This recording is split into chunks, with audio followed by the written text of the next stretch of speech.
দীঘা তো আমরা অনেকেই গেছি, কিন্তু দীঘার খুব কাছেই এমন একটি মায়াবী জায়গা আছে সমুদ্র দেখার অভিজ্ঞতাকে এক লহমায় বদলে দিতে পারে। হ্যাঁ, আমি কথা বলছি তাজপুরের। এর আগে আমি কখনো এখানে আসিনি, আজই প্রথম। আর প্রথম দর্শনেই এই জায়গাটা আমার মনে এমন দাগ কেটে দিল, যা আজ আপনাদের সাথে শেয়ার না করে পারলাম না। আমরা এখন দাঁড়িয়ে আছি তাজপুরের মেন সমুদ্র বিচে। স্বাগত জানানোর জন্য রয়েছে বেশ কয়েকটি ঘোড়ার ভাস্কর্য, আর ঘাটটাও বেশ সুন্দর করে বাঁধানো।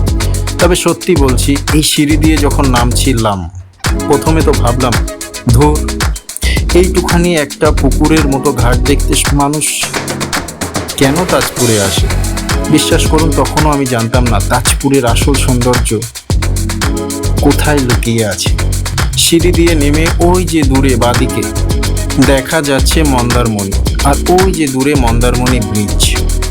কিন্তু আমাদের গন্তব্য বাঁদিকে নয়, আমাদের গন্তব্য ডান দিকে, যেখানে রয়েছে আসল বিনোদন আর অপার সৌন্দর্য। মেন গেট থেকে ডান দিকের এই দিকে বড় জোর 1 থেকে 150 মিটারের মধ্যে। কিন্তু এই 100-150 মিটারের এই সামান্য পথটুকুই আপনার সমুদ্র যাত্রাকে এক লহমায় বৈচিত্র্যময় করে তুলবে। জোয়ারের সময় এখানে জল থই থই করলেও এখন কিন্তু ভাটা, তবে ভাটার সময়ও এর রূপ কিন্তু দেখার মতো। সমুদ্রের ভেতর দিয়ে আপনি যখন হেঁটে চলবেন, সমুদ্রের জল ছুঁয়ে যাবে আপনার পায়ের পাতা। চারিদিকে ছড়িয়ে রয়েছে অজস্র ঝিনুক, আর কপাল যদি ভালো থাকে, হুট করে আপনার সামনে দিয়ে পালাবে লাল কাঁকড়ার দল। প্রকৃতির এই অদ্ভুত সুন্দর পথটা উপভোগ করতে করতে আমরা এগিয়ে চললাম। অবশেষে আমরা চলে এলাম তাজপুরের সেই মেন আকর্ষণ। এখানকার কাঠের তৈরি বড় বড় দোতলা বাড়ি, এক কথায় বিনোদন হাউস। মোটা মোটা শাল কাঠের গুঁড়ির উপরে দাঁড়িয়ে আছে বাড়িগুলি। নিচের তলাটা একদম ফাঁকা। তবে হ্যাঁ, জোয়ারের সময় কিন্তু জল এসে এই খুঁটিগুলি ডুবে যায়, তখন এক অলৌকিক দৃশ্য তৈরি হয়। আর উপর তলায় রয়েছে বসার জন্য রাজকীয় ব্যবস্থা। এখানে আরাম করার জন্য যেমন রয়েছে দোলনা, তেমনি আপনার বিনোদনের জন্য সব আয়োজন মজুদ। শুধু মুখ থেকে একবার বলবেন। বিভিন্ন কালারফুল ড্রিঙ্কস থেকে শুরু করে ডাব, হুক্কা, সুরা, মদিরা, কি চাই, সব হাজির। এই ঘরগুলির পেছনেই রয়েছে কেয়া গাছের এক মায়াবী জঙ্গল। এটি আমার নজর কেড়েছিল, তাই একটু ক্যাপচার করলাম। আর সামনেই সাজানো সামুদ্রিক মাছের সমাহার।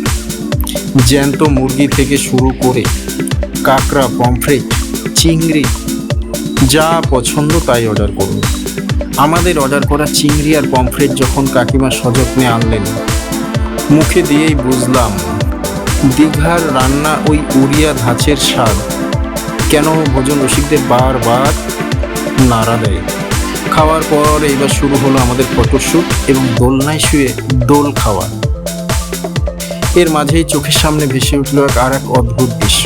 এই ঘরগুলির সামনে দিয়েই বালির উপর দিয়ে একে একে ফেরিওয়ালা আসছেন, বেশিরভাগই আইসক্রিম বিক্রেতা।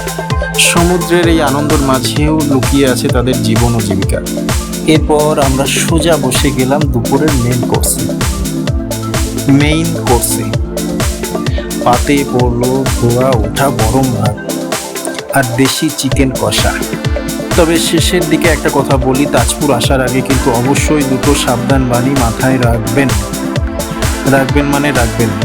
প্রথমত, এখানকার দাম কিন্তু একটু তুলনামূলক বেশি, তাই যেখানে যাই খান না কেন অবশ্যই আগে ভাগে দামটি জেনে নিয়ে বুঝে শুনে তবে অর্ডার করবেন। আর দ্বিতীয়ত, এখানকার পরিবেশ কিন্তু অত্যন্ত ওপেন। মানুষজন কিন্তু বেশ উন্মাতাল, বিনোদনে মত্ত থাকেন। তাই ছোট ছোট বাচ্চা বা পরিবার না এনে বন্ধু বান্ধবের সাথে মিলে চিল করার জন্য এই জায়গাটি একদম অ্যাপ্রোপ্রিয়েট। আজকের এই ভিডিওটি আপনাদের কেমন লাগলো অবশ্যই কমেন্ট করে জানাবেন। কোনো জিজ্ঞাসা থাকলে অবশ্যই কমেন্টে জানাবেন।